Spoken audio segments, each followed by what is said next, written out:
If Maya is unreal, why does it feel so powerful? The question is born in silence, but the silence is trembling. It is not asked in a school. It is not asked in safety. It is asked on a battlefield, between two armies already ready to destroy each other.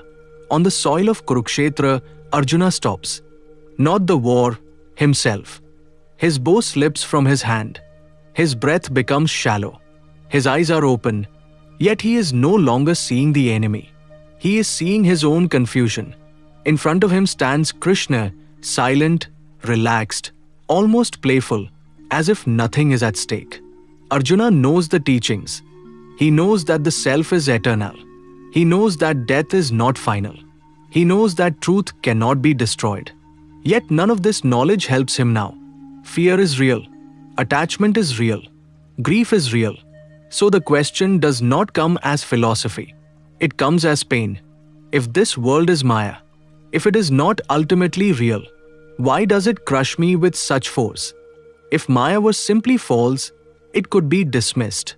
But Maya does not feel false. It feels heavy, urgent, overwhelming.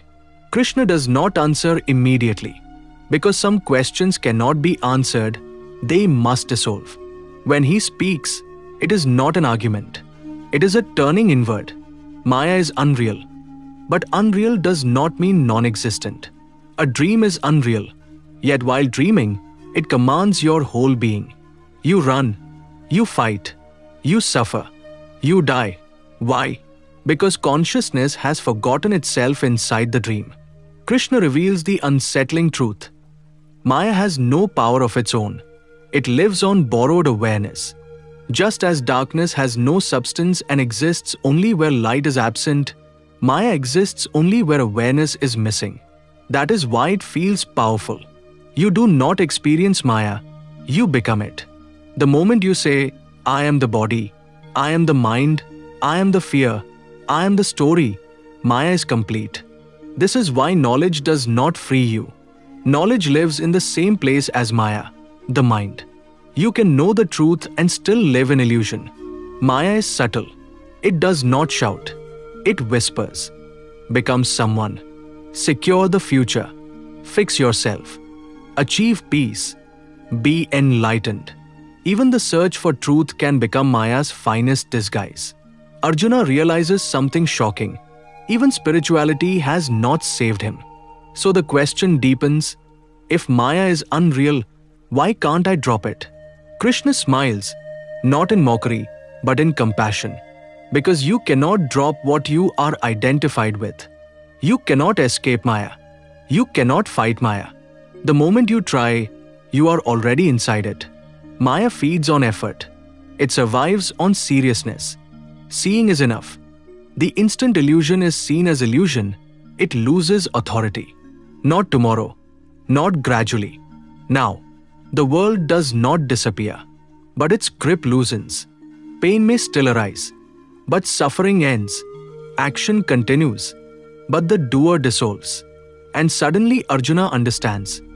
Maya was never powerful. Unawareness was. Not Maya, not the world, not action, not desire. Only unawareness. This is the most disturbing discovery Arjuna makes as he stands before Krishna. Because if Maya were the enemy, it could be fought. If the world were the problem, it could be renounced. If desire were the cause, it could be suppressed. But unawareness? You cannot fight unawareness. The moment you fight, you are already unaware. Unawareness is not something you do. It is something you forget. You forget to see. And in that forgetting, the entire world is born. Krishna makes it clear, not as doctrine, but as insight.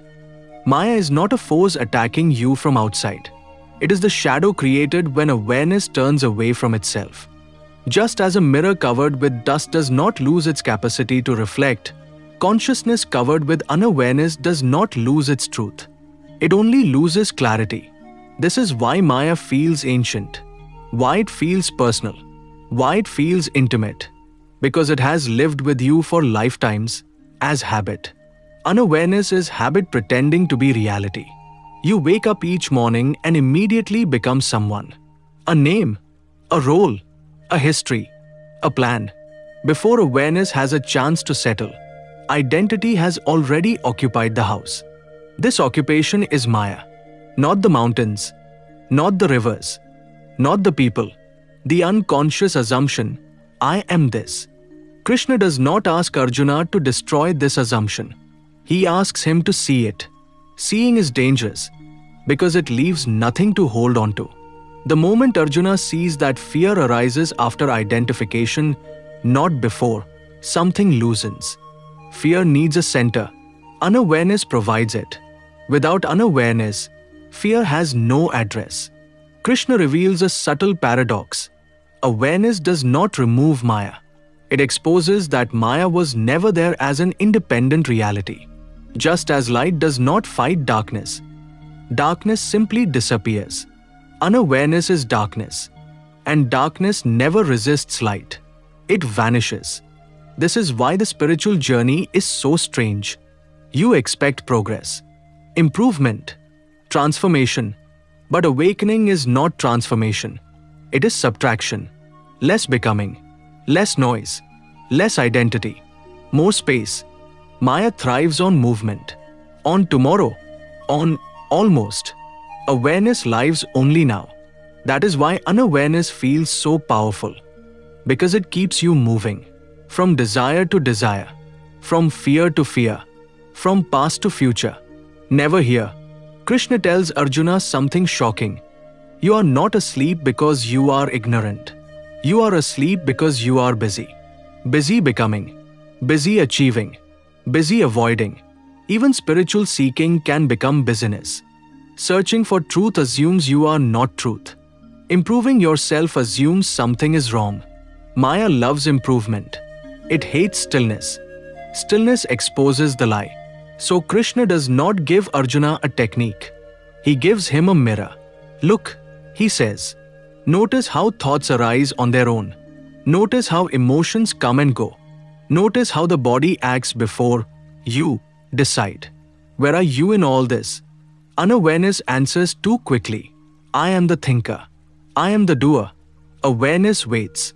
And in that waiting, the false center dissolves. This is the moment Arjuna begins to understand. Bondage was never real. It was assumed. Like believing you are tied, only to discover the rope was imagined. The world does not disappear. The battlefield remains. Action still happens. But the weight is gone. Unawareness made everything heavy. Awareness makes everything light. This is why Krishna insists on action without attachment.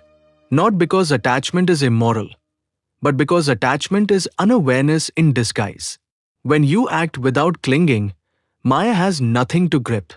Unawareness always wants ownership. Awareness has no interest. Ownership creates suffering. Witnessing dissolves it. Arjuna sees now why knowledge alone failed him. Knowledge accumulates. Awareness subtracts. Knowledge gives answers. Awareness dissolves questions. Maya survives on answers. Awareness lives in silence. And in that silence, something irreversible happens. Not ecstasy. Not fireworks. Clarity. A simple seeing, I was never bound. I only forgot to look. Krishna's final gift is not freedom. It is responsibility.